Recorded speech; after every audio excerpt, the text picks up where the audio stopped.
বনের ভেতরে বাস করত একটি টুনি পাখি। টুনি তার ছোট সংসারে একাই থাকতো। একদিন টুনি খাবারের খোঁজে জঙ্গলের ভেতরে গেল। অনেকক্ষণ ধরে জঙ্গলের ভেতরে খোঁজাখুঁজি করেও ভালো কোনো খাবার পেলাম না। এই জঙ্গলের গাছে এখন আর কোনো ভালো ফলমূল পাওয়া যায় না।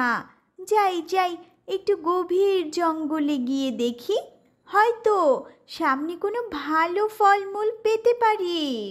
এই কথা বলে টুনি উড়তে শুরু করলো। উড়তে উড়তে টুনি গভীর জঙ্গলে পৌঁছে গেল এবং একটি গাছের ডালে বসলো। ওই দূরে ওটা আবার কি? যাই একটু কাছে গিয়ে দেখি তো।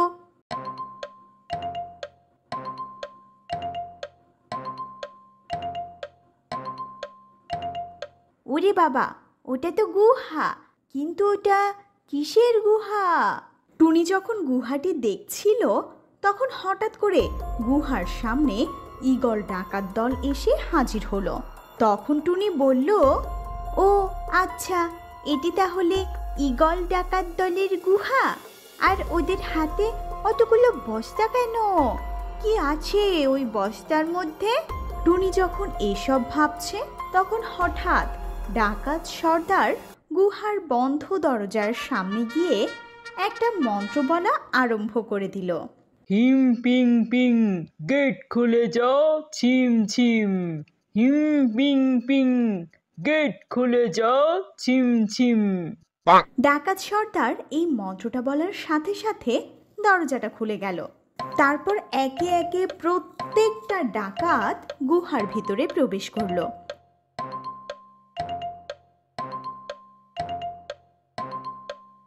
বেশ কিছুক্ষণ পরে তারা বস্তাগুলো ভিতরে রেখে বাহিরে বের হয়ে আসলো। ডাকাতগুলো সব বাহির বের হওয়ার পরে ডাকাত সর্দার বলল, ওয়াং ছিং পং, গুহার দরজা বন্ধ হয়ে যাও। ওয়াং ছিং পং, গুহার দরজা বন্ধ হয়ে যাও। ডাকাত সর্দার যখনই এই মন্ত্রটা বলল তখনই গুহার দরজা বন্ধ হয়ে গেল এবং সেখান থেকে ঈগল ডাকাত দল উড়ে চলে গেল। ওরে বাবা, এটা আবার কেমন গুহা? একবার গিয়ে দেখবো নাকি? না না, কিন্তু আশেপাশেও তো কাউকে দেখছি না। যাই না একবার, গিয়েই দেখি ওটা আসলে কিরকম গুহা।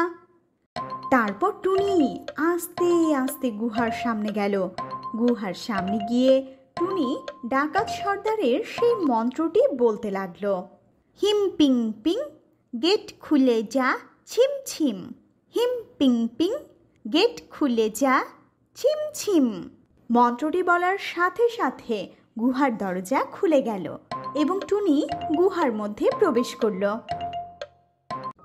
আরে, গুহার ভিতরে আগুন জ্বলছে নাকি? না না, এ তো সোনা, হিরে, মণি, মাণিক্য।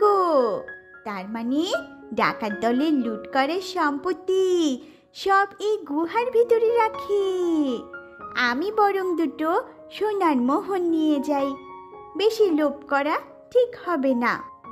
এই কথা বলে টুনি দুটো সোনার মোহর নিল। তারপর টুনি গুহার বাহিরে বেরিয়ে আসলো। গুহার বাহিরে এসে টুনি ডাকাত সর্দারের সেই মন্ত্রটা আবার বলতে লাগলো। ওয়াং সি পং, গুহার দরজা বন্ধ হয়ে যাও। ওয়াং সি পং, গুহার দরজা বন্ধ হয়ে যাও। এই মন্ত্রটি বলার সাথে সাথে গুহার দরজাটি বন্ধ হয়ে গেল। তারপর টুনি সেখান থেকে বাসায় চলে আসলো।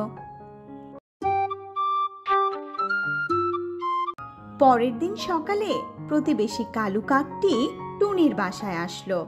কালু কাক বলল, কিরে টুনি বোন, কেমন আছো? দিনকাল কেমন যাচ্ছে? তোমার তো কোনো খোঁজই পাওয়া যাচ্ছে না আজকাল। ভালো আছি কাক ভাই, আর দিনকাল ভালোই যাচ্ছে, কিন্তু জঙ্গলের গাছে তো আগের মতো আর ফলমূল পাওয়াই যাচ্ছে না।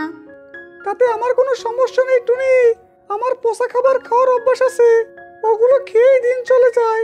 তাই তাই তো তোকে বলি টুনি, তুইও আমার মতো এই পচা খাবার খাওয়ার অভ্যাস কর, তাহলে আর কোনো খাবারের অভাব হবে না।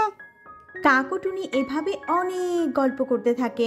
গল্প করতে করতে এক সময় কালু কাকের নজর টুনির টেবিলের দিকে পড়ল, যেখানে টুনি তার সোনার মোহর দুটি রেখেছিল।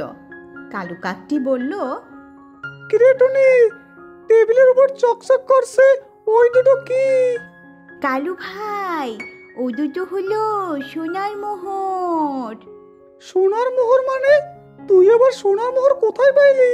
টুনি ছিল অনেক সরল ও সাদাসিধে, তাই সে কালু কাককে সব ঘটনা খুলে বলল। ও আচ্ছা, তাহলে এই ব্যাপার। টুনি, আমি এখন আসি, টাটা।